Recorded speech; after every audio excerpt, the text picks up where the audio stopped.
porque a gente estava acostumado, muitas vezes, a só utilizar aquele padrão clássico do eletrocardiograma com supra para avaliar infarto oclusivo, né? E a gente sabe que algumas vezes não é assim. Eu vou só esperar entrar um pouquinho mais de gente para comentar melhor, porque eu acho que é interessante, né? Mas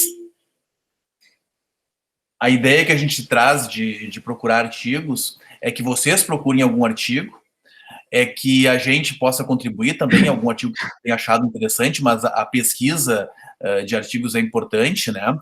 Vocês devem ter visto que achar artigos sobre ECG não é tão fácil assim, né? Artigos atuais relevantes, mas é importante a gente discutir isso, até porque faz parte do aprendizado nosso no contexto das nossas aulas, né? A gente mistura casos clínicos com aulas teóricas e artigos para a gente poder fazer uma revisão também da parte acadêmica, né? E de novidades de eletro, que volta e meia surge alguma coisa.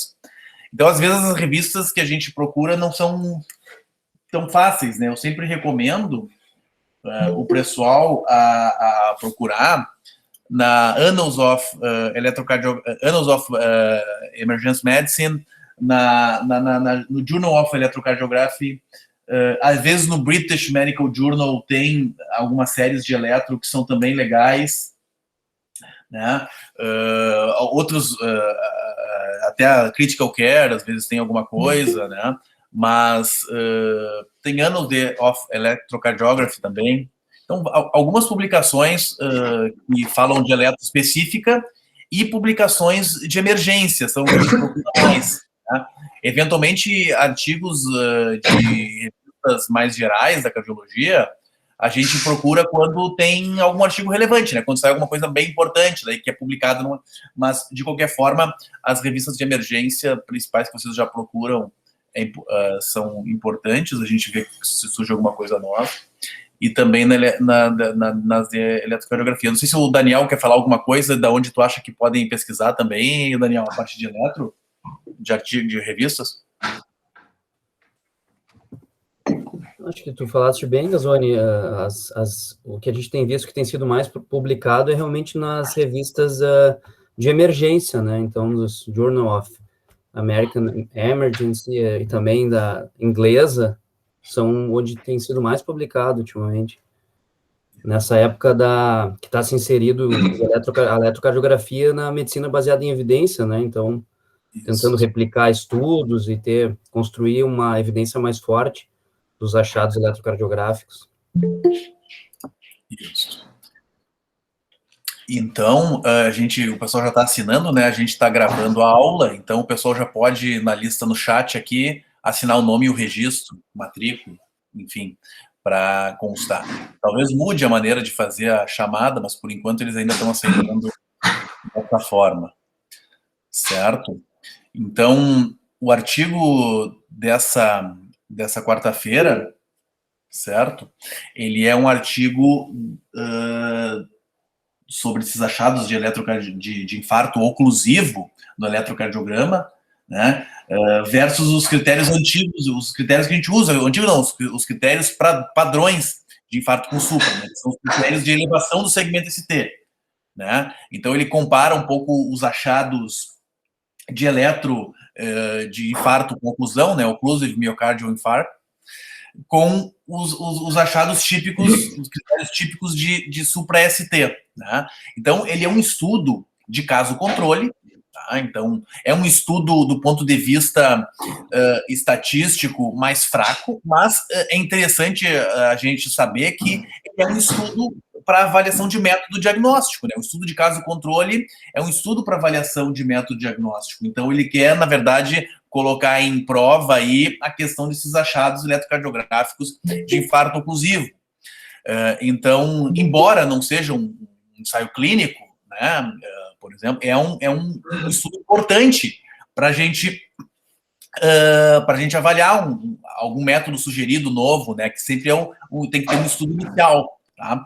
E o que eu acho relevante nesse artigo são duas coisas. O assunto, né? O assunto é importante porque a questão de infarto com supra E desses critérios eletrocardiográficos de elevação do ST são coisas antigas que vieram de estudos muito antigos, que a gente nem questiona mais, mas que já estão padronizados e inseridos no nosso conhecimento e nos livros, propriamente dito, né, que ninguém mais questiona, mas que às vezes vocês vão ver que vale a pena a gente questionar coisas antigas, assim, que já viraram, digamos, verdade, quase, né, ou que já são, pelo menos, consagrados.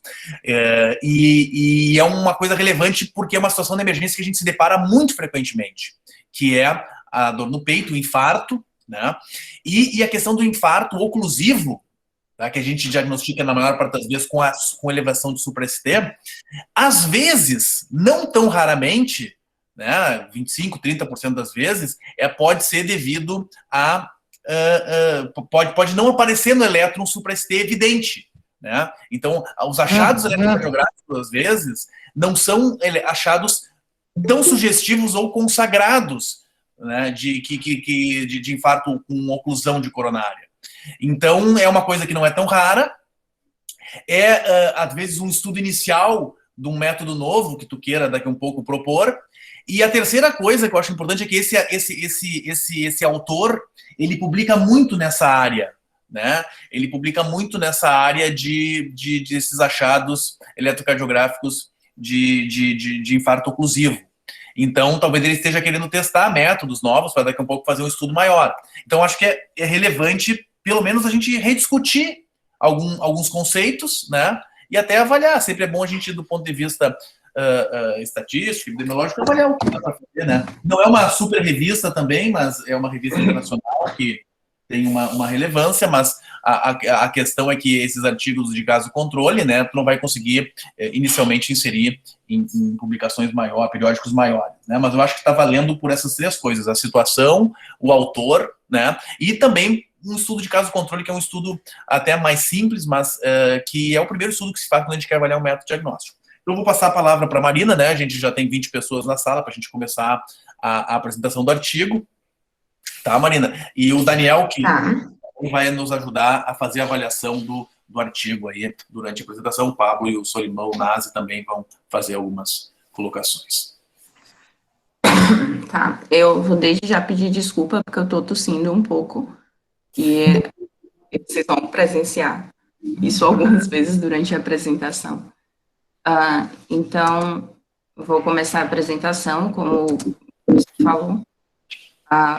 O infarto do miocárdio com oclusão é definido como uma oclusão coronária aguda completa ou uma quase oclusão que tem circulação colateral insuficiente que conduz ao infarto do miocárdio ajusante dessa oclusão.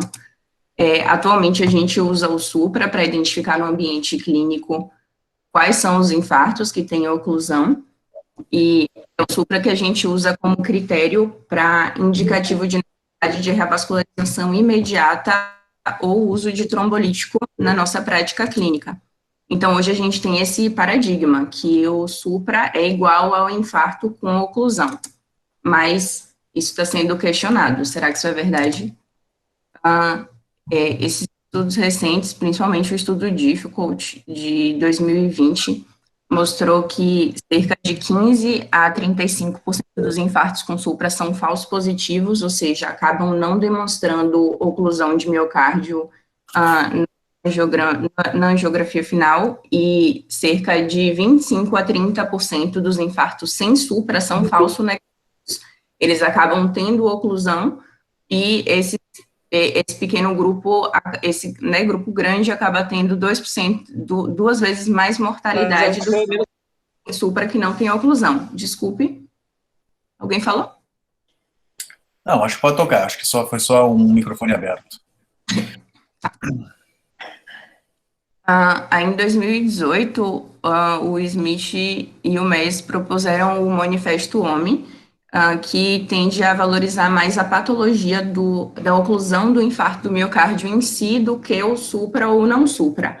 É importante valorizar que alguns infartos oclusivos não têm achados identificáveis em ECG e só podem ser diagnosticados pela instabilidade hemodinâmica, por sintomas persistentes, por elevação dos biomarcadores ou exames de imagem, mas o background desse estudo mesmo é para propor que a gente migre no futuro do infarto com supra versus sem supra para o paradigma do infarto oclusivo versus o não oclusivo. No paradigma homem, nesse estudo, a gente tem algumas definições importantes para levar em consideração. Uma é que o infarto ele pode ser oclusivo, não oclusivo, ou pode ser um infarto descartado na emergência, e no final das contas, esse critério vai ser comprovado mesmo pela angiografia coronariana. A gente tem o supra, que são os critérios de supra que são sugeridos pela quarta definição universal de infarto do miocárdio, que tem que ser critérios com os milímetros corretos, não é qualquer supra que serve para definir esses critérios, e a gente tem um supra falso positivo e verdadeiro positivo, de acordo com o paradigma homem, que o supra verdadeiro positivo seria o supra que realmente tem oclusão, no final das contas, e o supra falso positivo seria o supra que não tem oclusão no seu achado angiográfico final. A gente também teria o grupo de pacientes que não apresentam supra, mas não apresentam oclusão, que são o grande foco de por que mudar esse paradigma seria importante. No departamento de emergência, então, a gente deveria seguir esse fluxo de acordo com esse paradigma. Chega o paciente com suspeita de síndrome coronariana aguda, e a gente vai descartar ou confirmar que é um paciente com síndrome coronariana aguda ou não. Os pacientes com síndrome coronariana aguda podem ter ou angina instável ou infarto agudo do miocárdio, que vai ter o pico de elevação do troponina, e o paradigma homem busca que a gente, na verdade, divida esses pacientes com infarto em grupos de oclusão versus não oclusão, ao invés de infarto com supra, infarto sem supra. Porque os grupos de oclusão têm com supra e sem supra, e o grupo de infarto sem oclusão também tem supra ou não supra. Posso fazer uma pergunta? Gazoni? Claro que sim. Eu acho que é muito interessante essa ideia, né?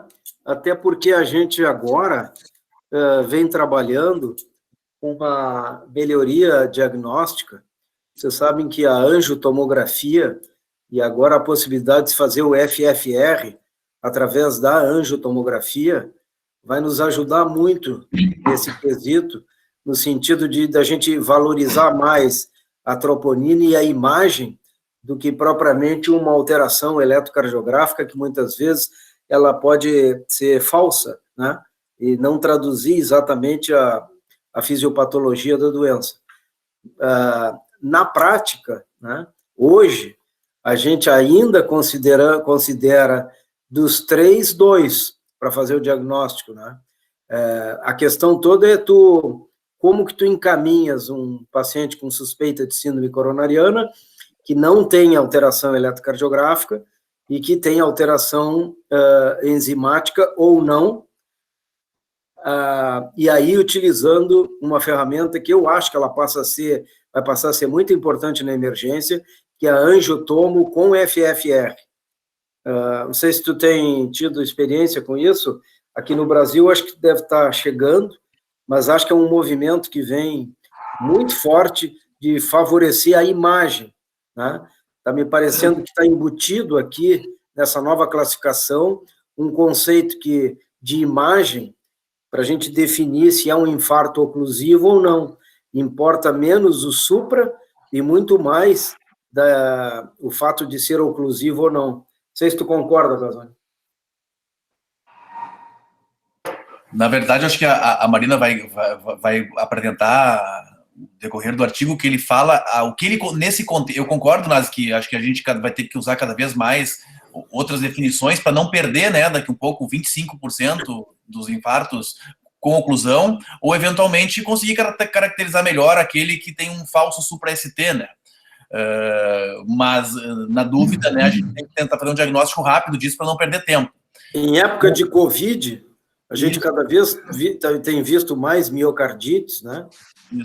Takotsubo, miocardites, síndromes clínicas que não são relacionadas à oclusão de vaso epicárdico, né? Então, interessante que isso é de um lado e do outro, né? Tanto tu perde infartos, às vezes, que não tem o critério clássico de elevação do ST, e às vezes também tu tem alguns que acaba fechando o diagnóstico, critério de elevação do ST, e não é. Então, na verdade, é isso que ele propõe ali. Eu acho que a Marina já vai apresentar o que ele propõe. Aqui ele não propõe angiotomo ainda, né? Mas é uma coisa que realmente está em estudo e eu acho que vai ajudar bastante, né? Quando a gente eu acho que o angiotomo vai entrar muito forte antes de levar para o cateterismo. Vamos continuar, Marina?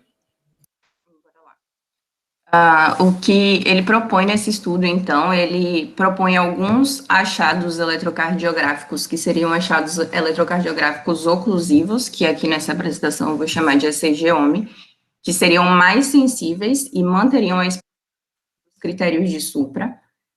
Também que os pacientes com oclusão e sem supra teriam desfechos semelhantes aos pacientes com oclusão e com supra, contra o grupo dos pacientes que não têm nenhuma oclusão.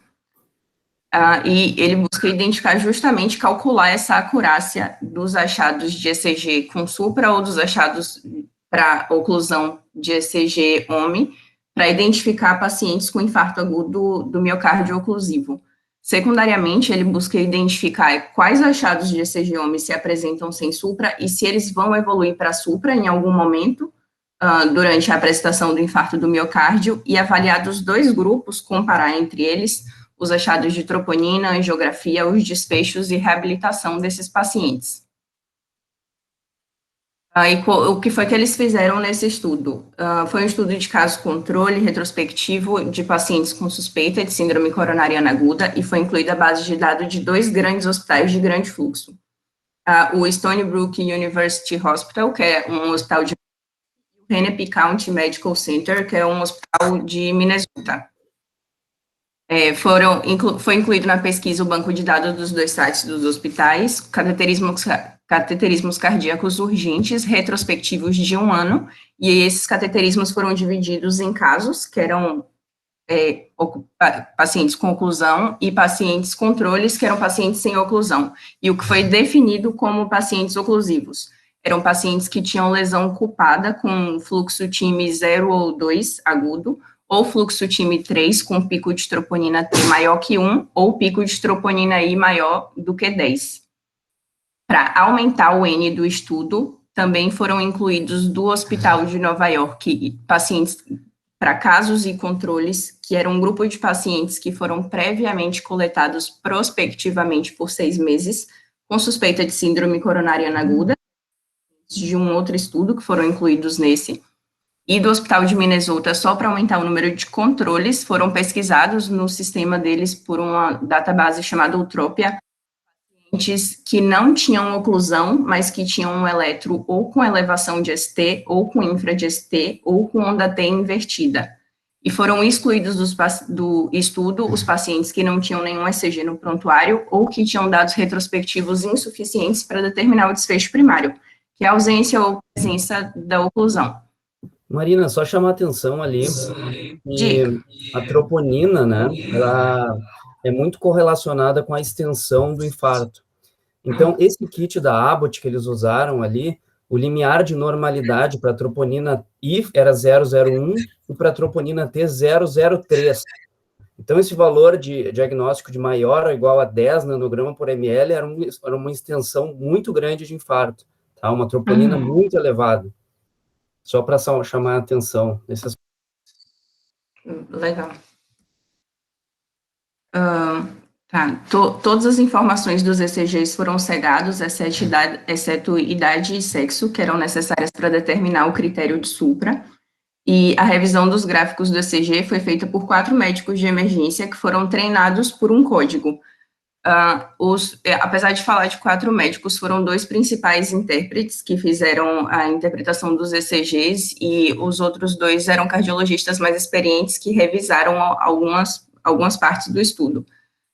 Esses médicos foram chamados de primário e sênior. O primário era um médico que tinha acabado de sair da residência de emergência e o sênior era um médico que trabalhava há mais de 30 anos em emergência já. Médico primário, ele acabou só revisando os ECGs do hospital do Hennepin, porque ele acabou participando da coleta de dados do Hospital de Nova York e, portanto, ele não poderia ter sido cegado para esses ECGs, então ele só analisou parte dos ECGs. Para a definição de critério com supra, foi usada a 4ª definição universal de infarto do miocárdio, de 2018, que foi usado a medida em milímetros, usando o início do ponto QRS e o ponto J, e depois esses pacientes foram divididos num grupo de paciente com supra e paciente sem supra. Os achados sugestivos de oclusão propostos para esse estudo foram uma elevação de... Foram 8 achados, tá? Foi uma elevação de supra sutil que não atendia aos critérios STEMI, que não tinham 2 derivações contíguas com os achados de milímetros que a gente conhece, onda T hiperaguda, incluindo o padrão de Winter, o infrarrecíproco de ST com ou sem ondas T hiperagudas negativas, depressão máxima de ST em V1 a V4, indicando a oclusão de parede posterior, mesmo que não tivesse supra, de V7 a V9. As suspeitas de onda Q patológicas agudas, que seriam uma onda Q associada a um supra sutil, que não poderia ser atribuído, portanto, a um infarto antigo. A distorção terminal do QRS, que seria a ausência da onda S precedendo uma elevação de ST sutil, onde seria esperado uma onda S. Esse seria um supra mais clássico, que tem uma onda S precedendo a elevação de ST, e nesse achado, por exemplo, não tem onda S precedendo a elevação de ST. Qualquer elevação de ST nas derivações inferiores, com qualquer depressão de ST ou inversão de onda T em AVL, que aí seria indicativo de uma oclusão de parede inferior. E os critérios positivos de Sgarbossa modificados para os pacientes com bloqueio de ramo esquerdo ou ritmo de marcapasso ventricular. Esses foram os achados de ECG propostos para esse estudo. Nos resultados, a gente teve um grupo com 814 pacientes, dos quais 6 foram excluídos porque devido a dados insuficientes para categorizá-los como oclusivos ou não oclusivos, isso deixou 808 pacientes para análise final. Desses, 265 foram oclusivos e 543 não oclusivos. Desses 888 pacientes, 49% tinham infarto agudo do miocárdio, dos quais 33% da amostra inicial eram oclusivos e 16% não oclusivos. Ainda ressalto que dos pacientes oclusivos, 41% tinham supra, e dos pacientes não oclusivos, 26% também tinham supra. Então, a gente teve essa diferença importante. O cateterismo cardíaco de emergência ocorreu em 27% dos casos, e a angiografia foi realizada nesse internamento inicial na visita index em 79% dos casos. Durante o estudo, 3% dos pacientes morreram, 0,7 foi dispensado para paliação e mais 0,7 morreu dentro de 3 meses após a alta. Aqui a gente tem como foram interpretados os ECGs entre os 2 examinadores. Primeiro, eu queria ressaltar que a interconfiabilidade entre os examinadores foi excelente, foi maior do que 94%, tanto para o ECG OMI, os achados de ECG oclusivo, quanto para os achados de ECG com... E isso provavelmente ocorreu, que esses 2 intérpretes foram treinados juntos. Quanto à sensibilidade, realmente os achados de ECG OMI foram quase o dobro mais sensível do que os achados de critério supra. A especificidade não mudou muito entre um e outro, 91% contra 92%, 94%, e a acurácia realmente foi maior para os achados de ECG oclusivo do que para os achados de critério de supra para os 2 examinadores. As interpretações dos ECGs entre eles tiveram resultados bem parecidos.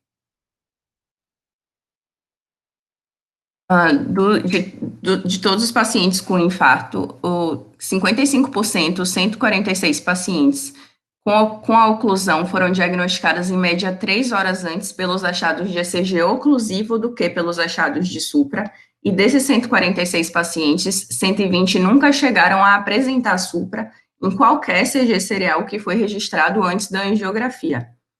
727 pacientes tinham dado de troponina suficiente, e o que a gente pode observar é que os achados de troponina não tiveram diferença significativa entre os pacientes oclusivos com ou sem supra, mas tiveram diferença significativa desses pacientes para os pacientes que não tinham oclusão, desculpa.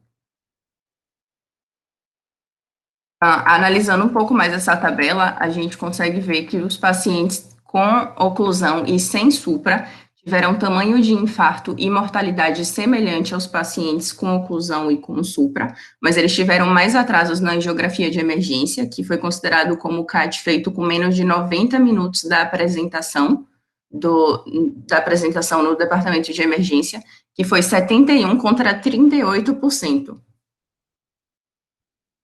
Isso refletiu de forma inversamente proporcional, porque os pacientes nesse achado com oclusão e sem supra tiveram quase o dobro de mortalidade na visita index, 7,6 contra 3,3% dos pacientes com oclusão e que tiveram supra. Acho que aqui cabe uma observação só, um conceito que a gente acabou assimilando nos últimos tempos. Eu acho que é interessante esse dado, quando tu compara 38% versus 71% que foram a CAT em menos de 90 minutos, porque nós ainda temos uma tomada de decisão em cima do supra de ST, né? Então, certamente, acho que a mensagem desse artigo ela é muito interessante por isso, porque a mortalidade acaba sendo o dobro. Então, talvez, o que ele sugere aqui provavelmente é para a gente repensar a conduta o clássico que é o paciente sem supra pode esperar 24 horas para fazer o CAT ou 48 horas depois. Talvez aqui, pelo que eu entendi, se eu entendi bem, a mortalidade geral do infarto, ela é maior naquele onde tu menos valoriza as alterações que não sejam supra, né? E, Daniel, e o que tu acha também aqui? Eu concordo com o Nazi, eu tenho essa interpretação dele também, que além de atrasar a ida ao cateterismo, esses pacientes mostraram que eles eram tão graves quanto os outros, porque eles tiveram troponinas de elevação da mesma magnitude, né, quer dizer, demonstrando dano ao miocárdio, também a questão segmentar também de anormalidades semelhantes, e o que eles tiveram a mais foi mortalidade, a princípio, né, obviamente, no estudo, que sugere que talvez eles tenham tido um tratamento atrasado, né, Daniel? É, isso mesmo, e depois quando ele se aprofunda nesse subgrupo, ele vê que esses pacientes, na maioria das vezes, demoraram mais do que 24 horas, né, em média 36 horas para fazer a angiografia, né? Então é um atraso muito grande. E isso se correlaciona, assim, na prática, que a gente vê alguns casos de infarto sem supra evoluírem com choque cardiogênico, né? Nesse estudo aqui, eles acharam 26%, se eu não me engano, dos pacientes que tinham oclusão, ou quase oclusão, suboclusão. Então é um número bem significativo de pacientes que deveriam, na verdade, ser avaliados para reperfusão em 90 minutos mesmo, né? Esse fim de semana a gente atendeu uma paciente, que é colega nossa até, tem 70 e poucos anos, ela teve uma dor no peito 24 horas atrás, chegou no hospital totalmente assintomática e tinha alterações de repolarização com inversão de onda T em parede septal, mas totalmente assintomática, né? Fez enzimas, estavam alteradas. Qual foi a conduta inicial do pessoal? Não, ela está super bem, está estável, né? Ela chegou domingo, né? A gente pode programar o CAT para amanhã de manhã, né? E aí me ligaram, eu pedi para repetir uma nova série de enzimas, e ela em 6 horas quase que duplicou as enzimas, né? E aí eu disse, não, nós vamos levar para a CAT agora, não vamos esperar amanhã. E ela tinha uma lesão literalmente crítica, recanalizada na DA proximal, né? Então, às vezes, o doente não tem mais nem sintoma, né? mas ela nitidamente estava numa síndrome coronariana aguda, com injúria miocárdica persistente, e embora assintomática, né? Então, eu acho que cada vez mais a gente tem que valorizar exatamente esse conceito aí que está sendo trazido aqui, e não necessariamente esse protocolo pré-definido, que o paciente que chegou bem, não tem supra, espera até amanhã. Uhum. Vamos lá, Marina, toca a ficha. É exatamente esse o exemplo que eu vou dar daqui a pouco. Dos 2 achados de ECG homem que foram mais comuns no ECG e podem ter vários achados concomitantes, foi a elevação sutil de supra de ST que não atende aos critérios de supra, ele apareceu com 83% de frequência, e o infrarrecíproco de ST com ou sem inversão de onda T recíproca, que apareceu com 82% de frequência. Os outros achados tiveram aproximadamente 50% de frequência nos ECGs, e só 6 casos, 4%, não tiveram nenhum desses achados, e 92% dos casos tiveram 2 ou mais achados desses de forma concomitante. Esse é um caso parecido com o que o paciente do Dr. Nazi falou agora, uma dor retroesternal que irradiava para a mandíbula e tinha pico de troponina T de 3,74. O artigo traz esse paciente porque foi um paciente que tinha uns 7 achados de ECG-OMI presentes no ECG, mas ele foi classificado como um ECG sem supra, porque só tinha elevação de 1 milímetro em D3. Nos 5 ECGs que ele fez seriados antes do cateterismo, em nenhum deles chegou a aparecer supra em nenhum momento. Ele só foi fazer o cateterismo 21,4 horas depois, porque foi considerado um IAM sem supra. E no cateterismo, ele foi um paciente que tinha oclusivo, que era oclusivo, ele tinha fluxo 1 de 99% de estenose da artéria coronária direita média.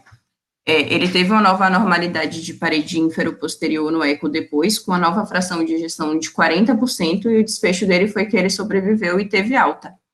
Mas é um paciente que talvez pudesse ter ido antes para o cateterismo. Exatamente. Eu só queria que os eletroneurologistas aí, Gazzoni, esse D2 aqui, em parede inferior, ele assusta, né? E acho que a VF, não sei, mas D2, nós temos um supra ali, não temos? Eu sempre gosto de falar, a gente sempre falou durante as aulas todas, que desde o início, que quando tu observa esse ST ali, que está com a base larga, né, pontiagudo, e com aquela imagem em espelho, aquela imagem recíproca em D1 e AVL, isso a gente, por mais que não feche o critério de uma elevação de ST clássica, a gente tem que valorizar.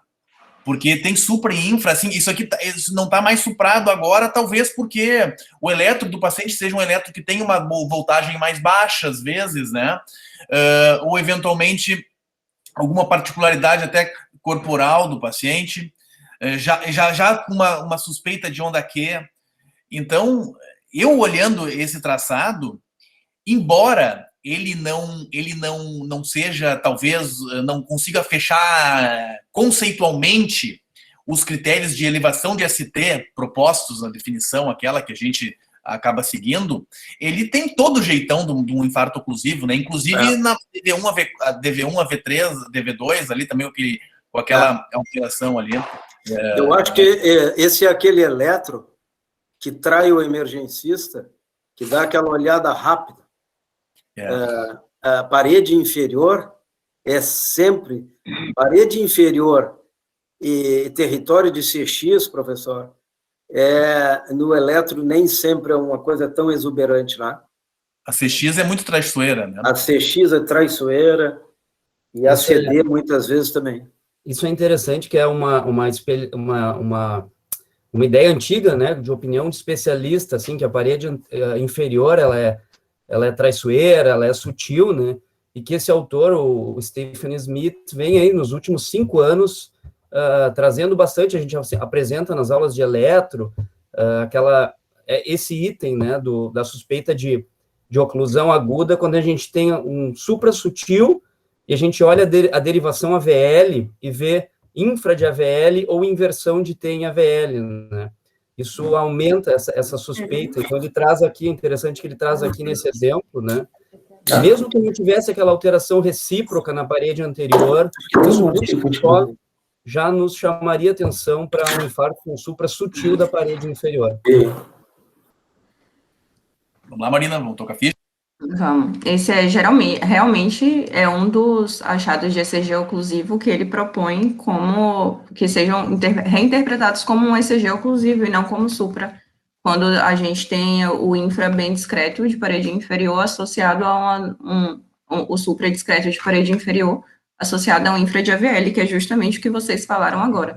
Corrobora como a prática clínica realmente é boa para interpretar a ECG. Na discussão, a gente tem que esse artigo é o maior banco de dados. O maior banco de dados contendo interpretação de ECG e resultado de angiografia. O achado de habilidade baixa do supra 41 foi confirmado por um estudo anterior, de 2019, em que a sensibilidade do supra foi 30%. A interpretação do ECG oclusivo realmente dobrou a sensibilidade em relação com especificidade semelhante em relação ao supra, e o estudo, né, conseguiu demonstrar que reclassificar os IAMs sem supra para os IAMs oclusivos sem supra demonstra o potencial do paradigma homem. A interpretação do ECG pode ser ensinada e reproduzido com treinamento apropriado, tanto que o intérprete 2 foi treinado pelo intérprete 1, e eles foram treinados juntos e teve uma alta confiabilidade interexaminador para a interpretação dos ECGs para os dois critérios. E o infarto sem supra, na verdade, ele tem dois grupos. Ele tem um infarto não oclusivo, que não tem supra, e tem um infarto que não tem supra, que é oclusivo. E esse, sim, tem achados angiográficos com elevação de troponina e risco aumentado de PCR pré-CAT, que são semelhantes à oclusão para os pacientes que têm oclusão e têm o supra, mas eles recebem menos CAT de emergência. A gente pode assumir que o benefício do CAT precoce é para qualquer oclusão, embora os estudos atuais sejam apenas para infarto com supra. Tudo conclui, por fim, tudo isso que a gente já concluiu durante essa apresentação. Os pacientes que têm ECG oclusivo são muito mais sensíveis do que os pacientes que têm critérios de supra só no ECG, para fazer o diagnóstico cego de oclusão por ECG para médicos treinados a identificá-los na emergência. Existe um grupo de pacientes com oclusão e sem supra que tem mais atrasos para o CAT, mas tem desfecho, clínica, laboratório, eco final e angiografia semelhantes aos pacientes que têm oclusão e têm supra. E essa é uma população subidentificada que tem potencial de se beneficiar dessa intervenção de emergência e podem ser mais rapidamente identificados por esses achados novos, que são os achados de ECG oclusivo. Esse não é um estudo não é um ensaio clínico, esse estudo apoia investigações mais aprofundadas para, no futuro, a gente migrar para o paradigma de homem versus nome, ao invés do paradigma de supra versus não supra, e apoia também a investigação de mais métodos para disseminar a interpretação desses achados de ECG e obter validação externa, e outros ensaios intervencionistas para avaliar o benefício da reperfusão precoce nos pacientes com oclusão e sem supra, que atualmente só existem esses achados para pacientes com supra. Ótimo. Tá, muito boa a apresentação, Marina. Como ficou claro, né? E os exemplos também ajudaram a gente, os exemplos dados durante a aula, a gente a avaliar isso. Depois tu pode até passar no grupo, acho que já tem, né, aqueles links que tem, né, de outro, para quem quiser pesquisar outros exemplos, né, de alterações sutis. Eu não sei se tu tem alguma coisa mais aqui preparada, não, né, só... Eu trouxe 3 achados de ECG homem para a gente conhecer, tá. Que são... Deixa eu só finalizar uma coisa, a gente começa nos traçados, que é assim, então, interessante assim, que quando a gente inicia a estudar estatística, né, as primeiras tabelinhas que a gente começa a aprender são aquelas de caso controle, né, e depois a gente, quando começa a estudar mais, vê que, não serve para muita coisa, digamos assim, o grau de, na hierarquia da evidência, ele fica no início, Mas o importante do que nos mostra aqui é que tem que ter um início. Nós temos um autor que publica muito sobre isso, que está tentando colocar uma hipótese, jogar na circulação, na população científica, e esse estudo de caso controle retrospectivo, ele foi muito bem feitinho, né? Então, ele quer trazer um novo método de avaliação, certo? Para substituir, ou pelo menos para usar em conjunto com um método que é pouco sensível. Então, o que a gente chama de infarto com supra-ST, ele é um método pouco sensível para avaliação de oclusão. O que é um método pouco sensível? O valor preditivo negativo não é bom, mas ele é um método muito específico. Então, o supra-ST ele é específico. Os verdadeiros positivos, né, são muito grandes, né, o verdadeiro positivo. Então, na verdade, quando a gente tem um teste que não é tão sensível, né, a gente perde casos. Então, quando a gente tem uma ferramenta que a gente vai utilizar na emergência, a primeira coisa que a gente pensa é numa ferramenta muito sensível, para não deixar perder casos. Agora, o problema de uma ferramenta muito sensível é que daqui a pouco a gente perde um pouco a noção, né? E aí tu começa a botar todo mundo para dentro. Então, o dilema aqui é tu fazer uma ferramenta mais sensível, mas com uma boa acurácia e que não tenha tanto falso positivo, né? Então, ao longo do tempo, como a elevação de ST se consagrou através de estudos antigos, é difícil a gente substituir pelo menos o que já está incutido na cabeça da gente. Mas o interessante é que, assim, é uma ferramenta que nos ajuda e vai nos ajudar, mas que, dependendo do caso clínico do paciente ou da situação que a gente pode avaliar além do supra-ST, que tem outras coisas para avaliar além do supra-ST. E que, às vezes, isso vai nos ajudar a favorecer o diagnóstico e tratamento do paciente. Então, é interessante que, embora não seja uma super metodologia científica, eu acho que é bem válido esse estudo de hoje, porque ele propõe coisas novas, que a gente tem que estar sempre discutindo na emergência, e até para usar em associação, né? E é o início para daqui a um pouco se fazer, né, um ensaio clínico, alguma outra coisa com uma hierarquia, né, de evidências maior. Você concorda, Daniel, que comentar alguma coisa antes da gente ir para os exemplos?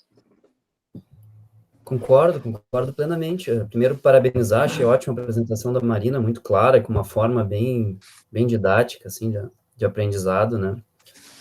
E talvez a gente não encontre talvez seja difícil nesse cenário da diferenciação do infarto sem supra, infarto com supra, a gente ter uma evidência classe 1, né?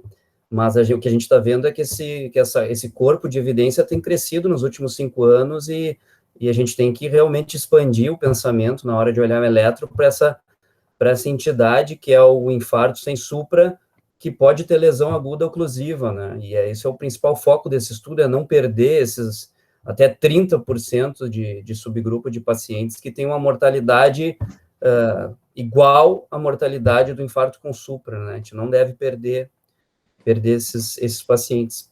Uma coisa que eu queria perguntar até para a Marina, não me lembro bem, eu acho que na discussão eles colocam, mas eu não me lembro bem, eu acho que eles acionaram menos também o cateterismo para os casos falso positivos de supra, né? Não sei se tu lembras. Desculpe, sim, né? prof. Eles acionaram menos cateterismo? Para os casos que depois eles viram que era um falso positivo de infarto com supra, né? Que é uma preocupação que se tem, mas que parece não ser tanto desse autor, assim, né, essa preocupação de tu adicionar de urgência o CAT e não ter lesão oclusiva. Isso, foi o que transpareceu no estudo, ele não falou isso com todas as palavras no artigo, mas para serem incluídos, os pacientes tinham que ter alguma angiografia demonstrando ou não oclusão, mas nos exemplos que ele deu no estudo, os pacientes que foram a cateterismo e não tinham supra acabaram indo com mais tempo. Isso, não, eu digo assim, ele sugere também que as pessoas que se acionou menos o CAT nos casos que foram falso positivos, né? Isso, não tinham isso. Depois lesão oclusiva e não eram verdadeiros infartos com supra. E aí pode entrar a angiotomo, né? Realmente, nesse contexto, para ajudar a fazer uma imagem, ainda mais se tiver o mecanismo de medir isquemia com FFR, né? Uma estimativa de isquemia, pode ajudar, né? Às vezes tem que ter uma logística boa também, porque um cateterismo com pouca injeção de contraste, num local onde faz bastante, onde tem plantão de hemodinâmica, às vezes acaba sendo até mais rápido que fazer a tomo, né?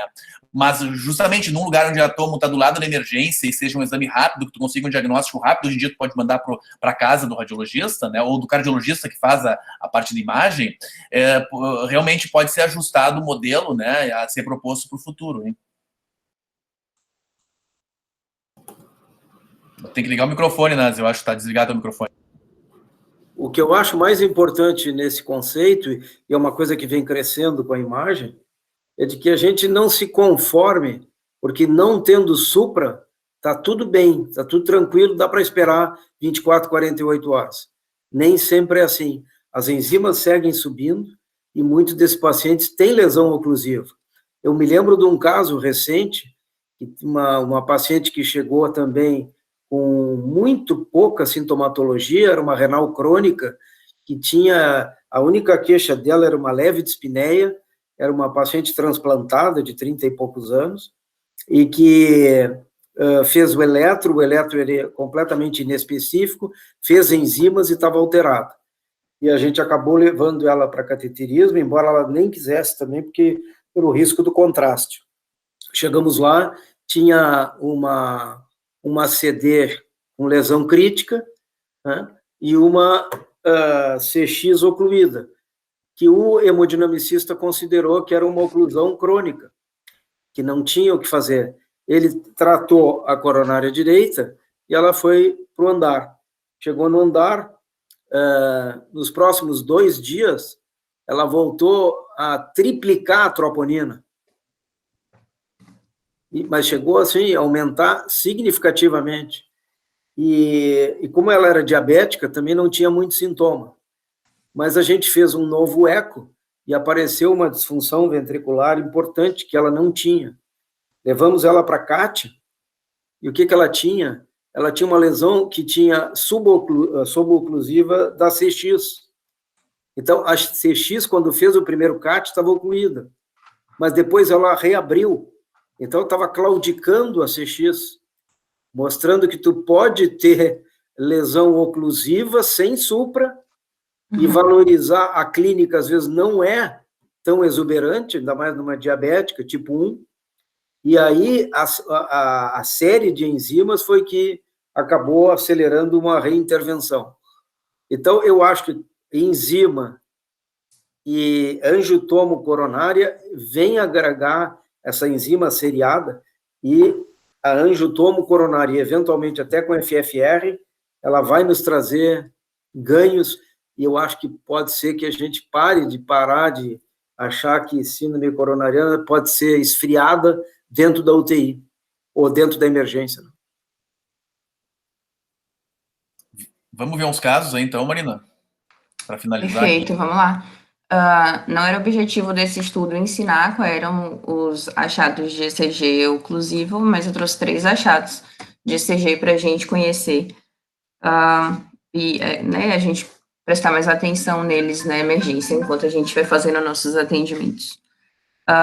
O primeiro caso é de elevação de qualquer grau de 2 derivações inferiores contíguas de supra e com qualquer quantidade de depressão de ST em AVL, que é justamente o que a gente comentou no meio da apresentação. Ele é altamente sugestivo para homem inferior. Esse é um paciente de 32 anos com dor torácica, e na angiografia tardia foi comprovado que ele tinha uma estenose de 95% de artéria coronária direita. O segundo caso é uma onda T hiperaguda, é uma onda T que tem uma desproporção em relação ao QRS que o precede, e especialmente no contexto onde você tem uma elevação de ST mínima. Esse caso é de uma mulher de 70 anos com dor torácica atípica e pele pegajosa. É importante ressaltar nesse achado de ECG que o que é uma onda T hiperaguda não está exatamente bem estabelecido. Esse doutor Stephen Smith sugere que uma onda T com relação ao QRS maior do que 0,36% é uma onda T hiperaguda. Então, a gente pode medir aí cerca de 1/3 da onda T em relação ao QRS anterior, e se for maior, a gente pode considerar que essa é uma onda T hiperaguda e ficar mais atento a esse ECG. Valores, tu vê assim, valores absolutos, a gente não pode se apegar tanto, melhor. A proporção, né? Porque às vezes você tem um QRSzinho bem pequenininho, e na verdade aquela onda T que não parece uma super onda T, aqui tu vai ver que ela é larga, simétrica e bem maior que o QRS na parede inferior, né? Então, se a gente for avaliar essa proporcionalidade, ela é bem significativa. Vamos lá? E, por fim, a depressão de ST máxima nas derivações de V1 a V4, em alguns estudos falam de V2 a V4, sem a progressão para V5 e V6, é um altamente considerativo de uma oclusão de parede posterior, mesmo na ausência de elevação de ST nas derivações de V7 a V9. Um dos estudos que eu li falava que, às vezes, o ar do pulmão não deixava passar exatamente a frequência do eco quando a gente fazia as derivações posteriores, e isso nem sempre poderia ser considerado. Mas esse paciente, por exemplo, tinha um infra entre V2 e V4, e se provou no cateterismo ter 100% de oclusão de CX proximal. E esses são os 3 achados que eu trouxe para a gente conhecer, para ficar na nossa cabeça. Beleza. Marina, só uma pergunta, o professor Gazzoni. O que seria essa depressão máxima? A gente estava junto aqui, não entendemos muito bem. A depressão máxima que ele traz, na verdade, é que a maior magnitude da depressão do segmento ST é entre V1 e V4, ou V2 e V4, comparando com as outras derivações. É uma depressão comparativa. Ah, entendi. Ela pode ser única, ou, nesse caso, ela é única, né, de V1 a V4, de V2 a V4, nesse exemplo, ou ela é a maior, né, relacionada às outras derivações. Tá bem, então existindo depressão DST em V1 a V4, ou ela existindo em outras derivações e sendo a maior em V1 a V4, tem que suspeitar de oclusão. Isso. Valeu, obrigado. O Soliman, quer comentar alguma coisa, Soliman? Eu vi que tu tá aí na...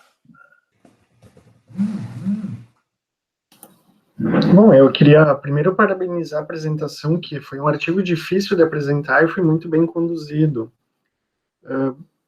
Na minha opinião, esse conceito de infarto com oclusão, ele vai tomar parte até de guidelines. A gente, em vez de falar de infarto com supra, em muito pouco tempo, talvez se fale em infarto com oclusão, porque ficou bem claro, né, a quantidade de infartos que a gente perde, se a gente considerar só o supra-DST.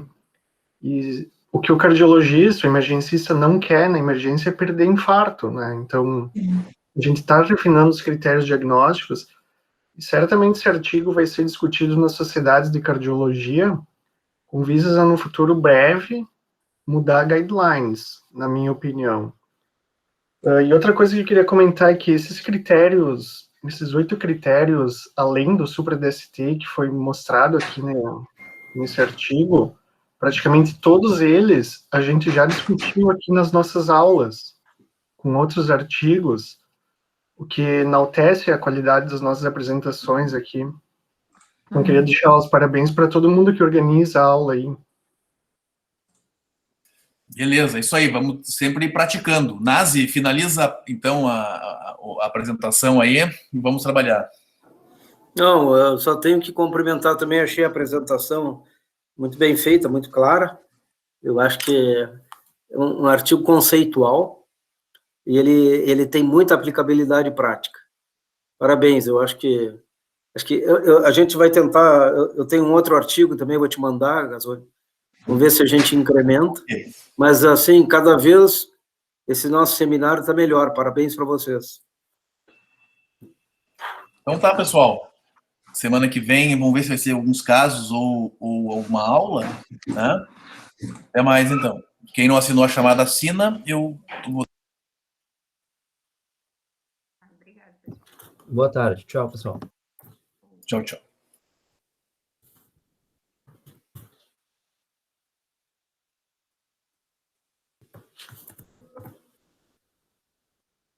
Deixa eu ver.